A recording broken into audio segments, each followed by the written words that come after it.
सम्पूर्णलाई नमस्कार। म टबिन कार्की। नेपाल पत्रकार महासंघले यो शुभकामना आदान प्रदान कार्यक्रम गरेकोमा विशेष धन्यवाद। म के भन्न चाहन्छु भने यो 81 सालमा मात्र होइन, यो पहिलेदेखि नै अहिलेसम्म जाजरकोटमा चाहिँ राजनीतिक दलका मान्छेहरू खोज्नुपर्ने अवस्था छ, किनभने चुनावको केन्द्रित मात्रै छन्।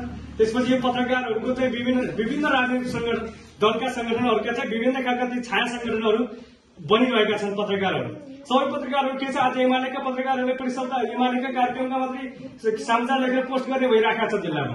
आज के समाजवादीको मात्रै लेख्ने अनि अर्कोले त्यसलाई चाहिँ क्रैक चाहिँ गर्ने भइरहेका छ। आज नेपाली कांग्रेसको छाया संगठनले पनि त्यही यो काम चाहिँ मैले हेरिरहेका छु। तपाईँ जति पत्रकारहरू हुनुहुन्छ, तपाईँ ती पत्रकार साथीहरू सबै तपाईँ चाहिँ विभिन्न दलका चाहिँ छाया संगठनका हुनुहुन्छ र तपाईँका पार्टीका कुन नेताले काम गर्यो, राम्रो होस् या नराम्रो, तर त्यसलाई राम्रो बनाएर पोस्ट गर्ने काम चाहिँ भइरहेको छ। यो अब 82 सालदेखि त्यो कामहरू यथास्थानमै राख्नु होला, किनभने राम्रा काम छन् भने राम्रा कामलाई चाहिँ गर्नुहोस्। र विशेष त जहाँ नराम्रा काम छन्, जहाँ चाहिँ अलिक भ्रष्टाचार भइरहेका छ, जहाँ बेइज्जती भइरहेका छ, त्यहाँ चाहिँ तपाईँले औँला ठहराउने काम गर्नुहोस्, अर्थात् तपाईँले कलम चलाउने काम गर्नुहोस्। शुभकामना अर्थात् यो मेरो चाहिँ शुभेच्छा।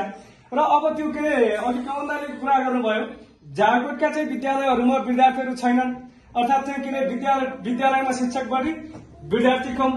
यो कुरा चाहिँ पूर्ण सहमत छु, किनभने जाजरकोटको भेडी गर्दै बहुमुखी क्याम्पस, जहाँ चाहिँ बहुमुखी अर्थात् बहु विषयहरू पढाइ हुने विद्यालयमा अर्थात् क्याम्पसमा 386 जना मात्रै विद्यार्थी संख्या, त्यही पनि 4-5 विषय बाहेक अरू दुईवटा विषय बाहेक अरू विषय पढाइ नै नहुने।